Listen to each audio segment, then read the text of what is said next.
Assalomu alaykum hurmatli tomoshabinlar. Mana ko'rib turganingizdek, bizlarda o'sha asalarichilik maxsus asboblardan tashqari, ya'ni maxsus bosh kiyimlari ham mavjud. Ya'ni buni kiyishdan maqsad asalarining zahrini, demak, chaqishini oldini olish uchun kiyiladi. Shuning uchun maxsus kiyim bosh deyiladi. Mana eng zamonaviy kiyim boshlardan bittasi. Mana birinchi, demak, ustki qismini kiyib olamiz. Ya'ni kiyimni maxsus boshni rezinkalardan iborat, mana qo'l qismlari ko'rib turganingizdek, masalan, kirishini oldini oladi.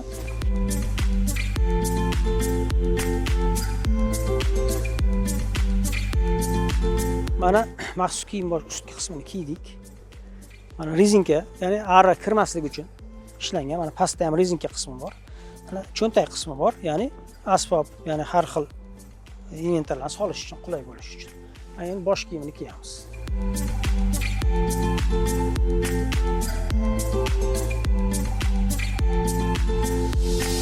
To'liq ishonch hosil qilishimiz kerak. Ya'ni rezinka qismi to'liq yopilganligini.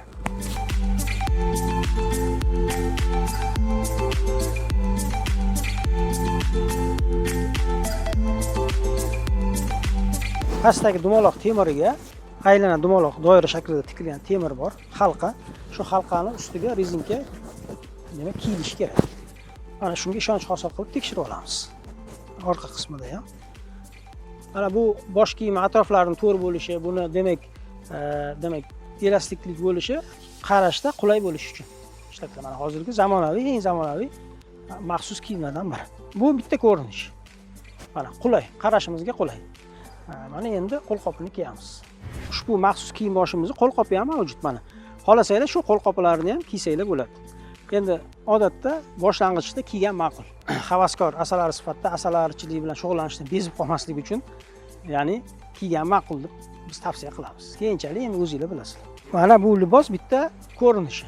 Ya'ni hozirgi zamonaviy ko'pchilik ishlatadigan, butun dunyo ishlatadigan hozirgi kundagi zamonaviy maxsus kiyim boshlarimizni bitta ko'rinishi.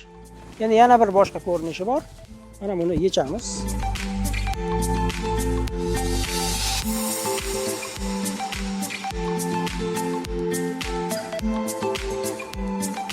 Keyingi yana bitta libosimiz hozirgi kunda endi ko'pchilik joydan topsak bo'ladi buni. Esingizda bo'lsa, o'sha Covid paytida ham maxsus kiyim bosh sifatida ishlatgan. Bu hozirgi kunda juda ham ko'pchilik tibbiyot anjomlari sotadigan joyda sotadi. Bu juda ham qulay ishlashga. Voy birinchi libosimizdan ham ko'ra ishlashga qulayrog'i, keyin kiyib yechishga osonroq bo'lganligi uchun shuni ishlatsak ham bo'ladi. Mana tavsiya qilinadi. Mana men sizlarga hozir shuni kiyib ko'rsataman.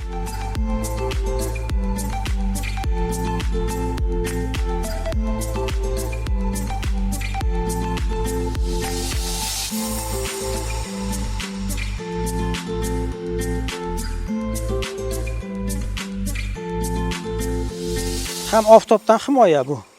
Oq bo'lganligi uchun ham havo o'tkazadi. Shu tomonlama, demak, bizlarning mintaqamizga shu libos ham o'zi asli ma'qul.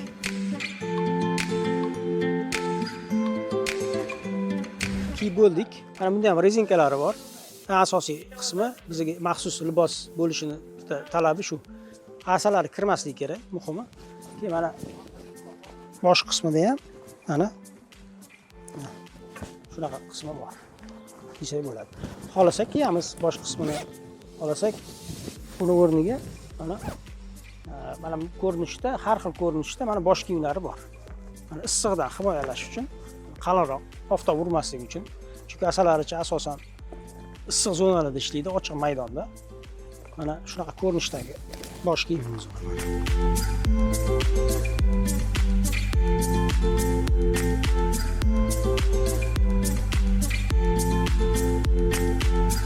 Ko'pchilik asalarichilik ishlatadigan bosh kiyim. Ya maxsus bosh kiyim.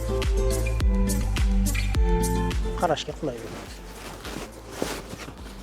Masalan, rezinka qilinishining sababi asalarilar kirib chaqmasligi uchun. Shu ko'rinishda biz asalariga qarashimiz qulay bo'ladi. Mana maxsus kiyim boshlarni kiyishi va ularning turlari, shakllari haqida ma'lumot berib o'tdik. Mana kiyib ham ko'rsatdik. Mana kimga qaysi bir qulay bo'lsa shundan foydalanishni tavsiya qilamiz. Eng asosiysi sog'lik, salomatlik. Demak, asalarichilik bilan shug'ullaning, doimo sog' bo'ling, omon bo'ling. Keyingi video darsliklarimizda ko'rishguncha xayr, salomat bo'ling.